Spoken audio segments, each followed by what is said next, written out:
అందరికీ నమస్కారం అండి.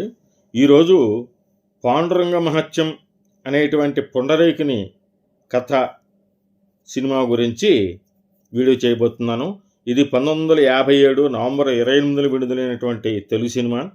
కమలాకర కామేశ్వరరావు గారు దర్శకత్వం వహించిన ఈ చిత్రంలో నందమూరి తారక రామారావు, అంజలీదేవి, బి సరోజాదేవి, నాగయ్య, కస్తూరి శివరావు, పద్మనాభం, ఋష్యేంద్రమణి, ఛాయాదేవి, పేకేటి శివరాం, బాలకృష్ణ మొదలైన నటులందరూ కూడా నటించారు. ఈ చిత్రాన్ని నిర్మించింది ఎన్ తిరుమక్కరావు, రచించింది సముద్రాల జూనియర్, సంగీతం దర్శకత్వం వహించింది టీవీ రాజు. ఇక నేపథ్యగానం ఘంటసాల, పి సుశీల, పి లీల, చిత్తూరు నాగయ్య. నృత్యాలకు దర్శకత్వం వహించింది వెంపటి సత్యం. గీత రచన సముద్రాల జూనియర్, సంభాషణలు కూడా సముద్రాల జూనియరే. ఛాయాగ్రహణం ఎంఏ రెహమాన్. నిర్మాణ సంస్థ ఎన్ఏటి పిక్చర్స్ ప్రైవేట్ లిమిటెడ్.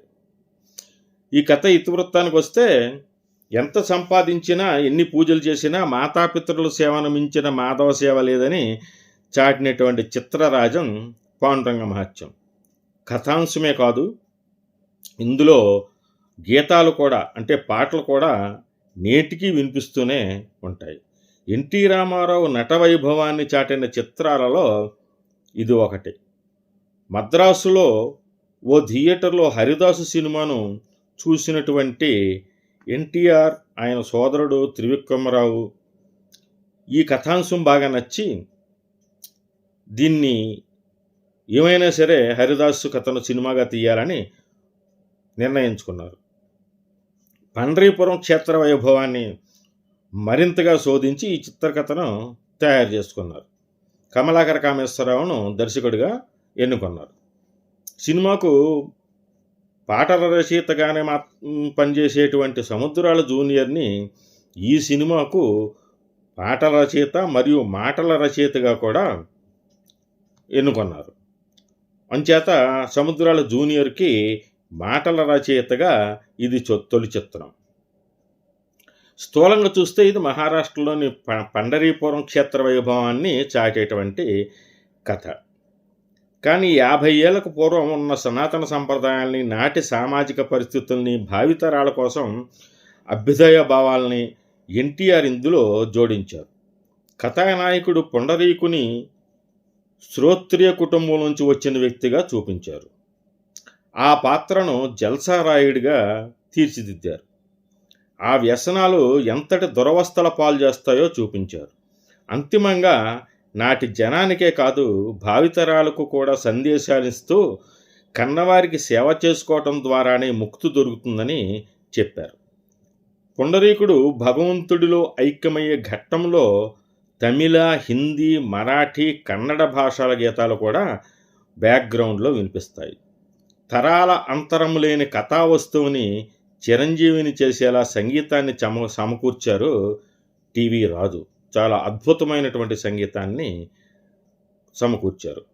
ఇందులో ఘంటసాల ఆలపించిన హే కృష్ణ ముకుంద మురారి గీతం నిడివి 15 నిమిషాలు ఉంటుంది.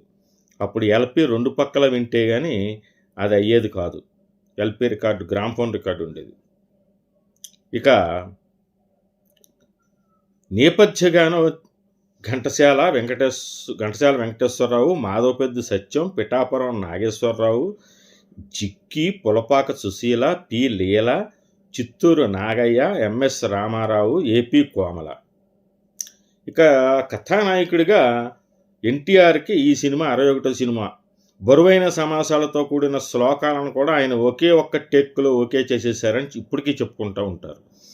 ఇందులో బాలకృష్ణుడిగా నటించిన విజయ నిర్మలకి ఇదే తొలి తెలుగు చిత్రం. వేశ్య పాత్రను పోషించిన బి సరోజాదేవికి ఇది మొదటి తెలుగు చిత్రం. ఈవిడ అంత క్రితం వరకు కన్నడ చిత్రాల్లో హీరోయిన్గా నటించింది. మంచి టీనేజ్లో ఉన్న వయసులో తీసినటువంటి ఈ సినిమా దాంట్లో వేశ్యగా నటించింది. ఇక్కడ క్షోత్రియ కుటుంబానికి చెందినటువంటి వ్యక్తి అయినప్పటికీ కథ ప్రకారం ఎన్టీ రామారావు రాజసం ఉట్టిపడేలాగా ఈ సినిమాలో నటిస్తాడు.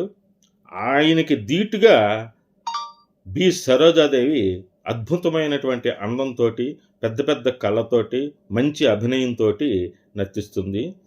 నీవని నేనని తలచితిరా, నీవే నేనని తెలిసితిరా. రచయిత మాటలతోటి కాకుండా అక్షరాలతోటి ఆడుకున్నాడు. నీవని నేనని తలచితిరా, నీవే నేనని తెలిసితిరా. ఈ పాటకి ఇద్దరూ కూడా ఎన్టీఆర్, బి సరోజాదేవి కూడా అద్భుతమైనటువంటి అభినయాన్ని చూపించారు. ఆ పాటను మనం చూస్తే నయనానందకరంగా ఉంటుంది, వింటే శ్రవణానందకరంగా ఉంటుంది. అప్పట్లో మరి ఈ సినిమాకి 4 లక్షలు ఖర్చయిందని చెప్పుకుంటారు. అయినప్పటికీ కూడా విజయవాడ, గుంటూరులో 24 వారాలు ప్రదర్శితమైంది. ఈ సినిమాలో అమ్మా అని అరిచిన ఆలకించవేమమ్మా, ఆవేదన తీరు రోజు ఈ జన్మకు లేదా అని సముద్రాలు జూనియర్ రాసిన పాటని ఘంటసాల అద్భుతంగా పాడగా ఎన్టీఆర్ అంతకంటే అద్భుతంగా నటించాడు.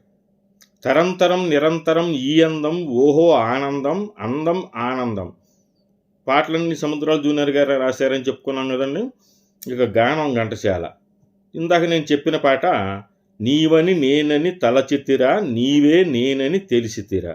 ఈ పాటని ఘంటసాల, పి సుశీల పాడారు. ఇంకా దీంట్లో హే కృష్ణ ముకుంద మురారి 15 నిమిషాలు ఉంటుందని చెప్పుకున్నాం కదా, ఇదొకటి. ఇంకా సన్నుతి చేయవే మనస ఆపన్న శరణ్యుని హరిని అనేటువంటి పాట ఒకటి చాలా బాగుంటుంది. మరి మొత్తానికి ఈ సినిమా చాలా అద్భుతమైనటువంటి విజయాన్ని సాధించింది. ఇది ఒక చరిత్రగా లైబ్రరీలో మనం ఉంచుకోవాల్సినటువంటి సినిమా.